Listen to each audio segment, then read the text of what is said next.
sot nuk kam as edhe një pikë shprehje, por në institucionet tona që bojnë diçka. Menoj që është plaga më e madhe e kombit ton, ajo është mecat e fundit.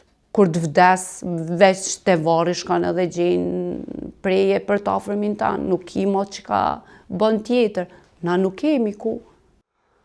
Une nuk kam sot nuk kam as edhe një pikë shprehje, përveç se për e ngrisë sot zonin, për krejt, mi kërku, mos mu ndalë asnjëherë, po nuk kam shpresë, s'par në institucionet tona që bojnë diçka. Menoj që është plaga më e madhe e kombit ton, ajo është mecat e fundit. Nuk është prioritet i kërkuj, gjatë që ishtë dasht me kanë. Une kam qenë 12 vjetë, sot edhe një muj bona 39 vjetë, edhe unë nuk e di ende ku prehet trupi nanës tem. A ka dikun tragjedi ma të madhe.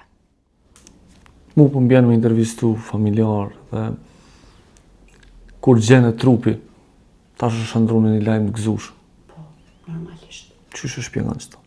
Po, keq ma larg festa, ditëlindje, shkon, të varri si krejt njerëz normal.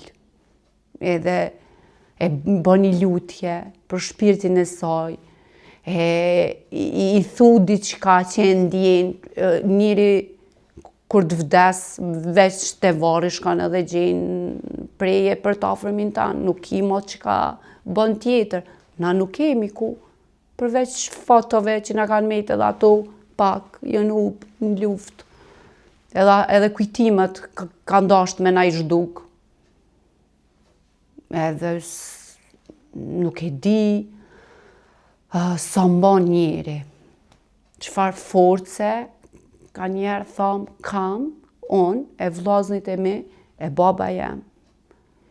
25 vjetë, mos me ditë se çka ka ndodhur dhe ku ka përfundu.